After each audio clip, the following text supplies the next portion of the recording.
अच्छी बात है, मैं लेकर आता हूँ।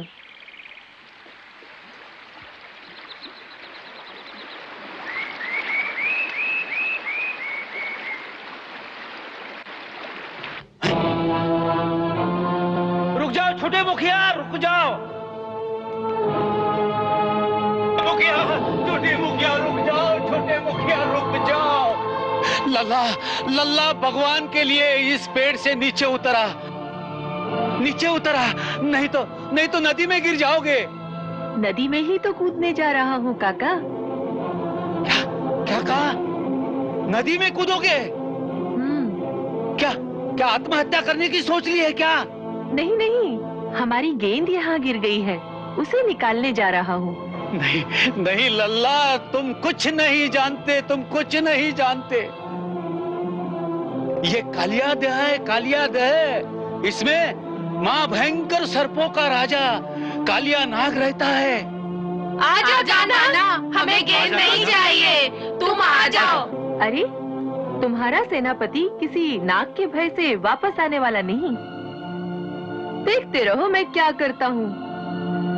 नहीं नहीं नाना, नहीं काना, मत जाओ नाना, नहीं जाओ, मत जाओ नाना, नहीं काना, नहीं काना,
मूर्ख बालक, तू यहाँ किधर चला आया?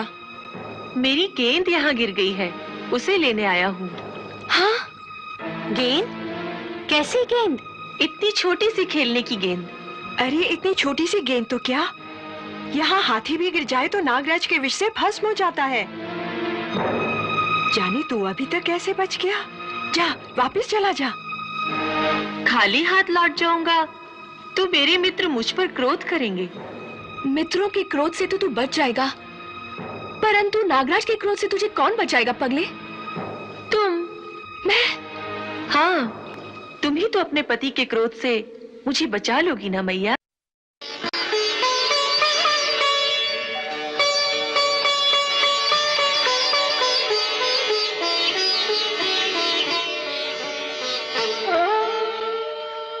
मुझे तू मैया कहता है पगले?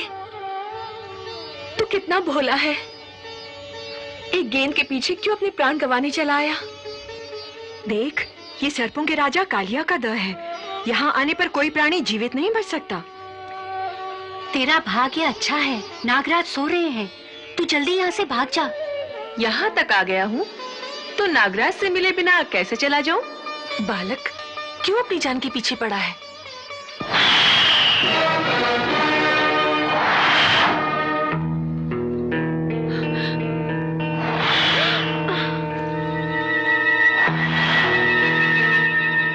इतनी कोमल, इतनी सुंदर देह पल भर में भस्म हो जाएगी। अरे पगले, ये बाल हट करने का समय नहीं, चल मैं तुझे बाहर छोड़कर आती हूँ। मुझ पर दया ना करो नागरानी, अपने पति पर दया करो। उसने हमारे वृंदावन को अपने विष से दूषित कर रखा है। उसने हमारी यमुना जी को विषैला कर दिया है। आज मैं उसे यहाँ से निकालने आया हूँ। कौन है? कौन है जिसने हमारे विश्राम में भंग डाला है? कौन है? कौन है?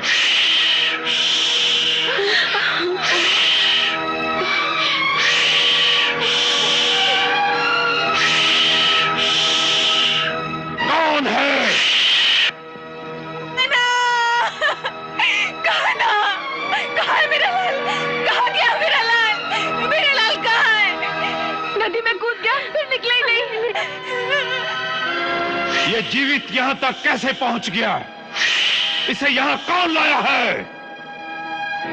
हम नहीं जानती स्वामी, ये स्वयं ही यहाँ तक आ गया है। कोई अनजान बालक है, इसकी भूल को क्षमा कर दीजिए।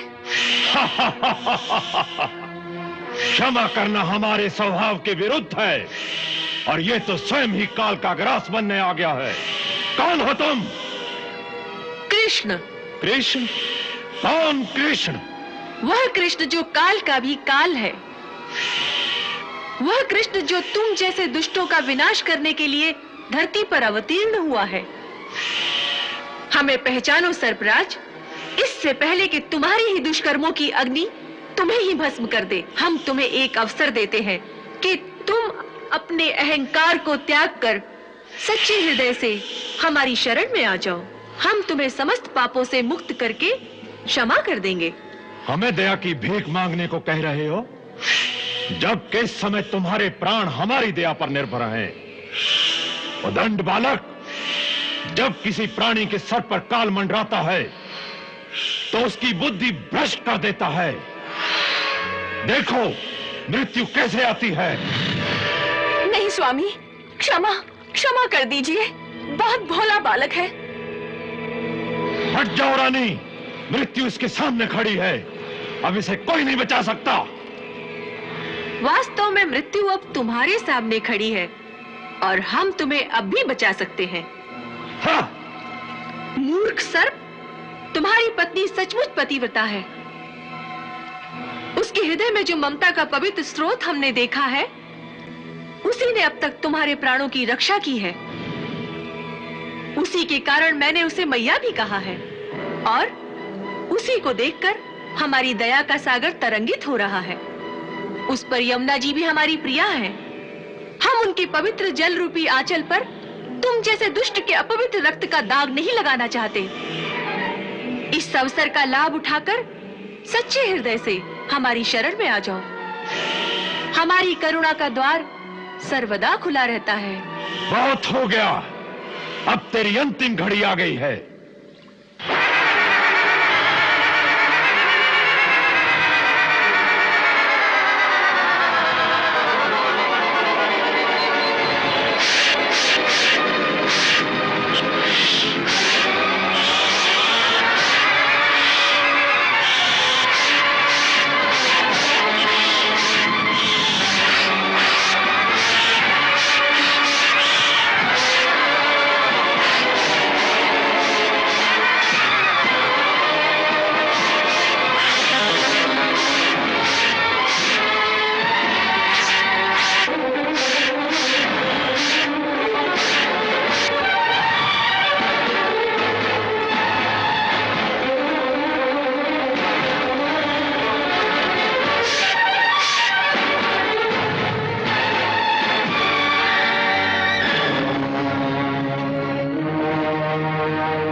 कालिया, उठ उठ, युद्ध कर।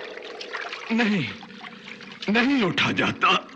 आंखों के आगे अंधकार छा रहा है। क्षमा, क्षमा हे नाथ, हमारे पति पर दया कर दीजिए। मैया कहा है तो मैया को विधवा मत करो।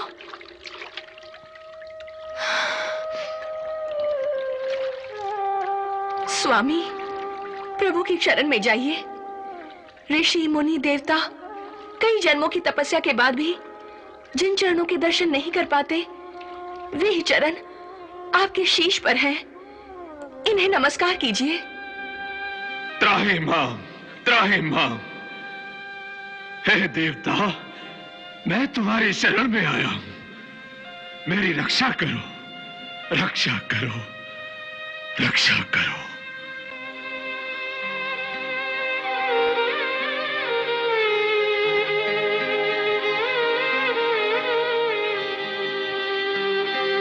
तथास्तु।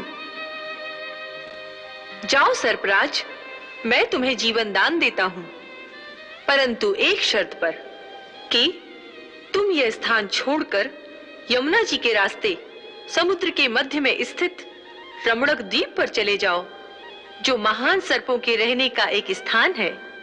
परंतु स्वामी, वहां मुझे आपका वाहन गरुड़ जीता नहीं छोड़ेगा। भगवान, पहले मैं उसी रमणीक द्वीप पर अपनी प्रजा के साथ रहता था। तब एक बार जब गरुड़ जी मेरे प्राण लेने मुझ पर झपटे, तो उनके भय से मैं अपनी पत्नियों सहित यमुना के रास्ते इस कुंड में आकर छुप गया। आप तो जानते हैं कि सौरभ मुनि के श्राप के कारण गरुड़ जी इस यमुना के कुंड में नहीं आ सकते। इसलिए अपने प्राणों को बचाने के लिए मैं यहाँ आकर छुप गया हूँ। नहीं नागराज, अब गरुड़ तुम्हें कुछ नहीं करेंगे। अब तुम्हारे फनों पर हमारी चरण धूलि देखकर गरुड़ तुम्हें मारने की जगह इस चरण धूलि को नमस्कार करेंगे। जाओ मैया, अब रमणक द्वीप पर अपने पति के साथ निर्भय होकर विहार करो। उठो कालिया, अब हमें बाहर लेकर चलो।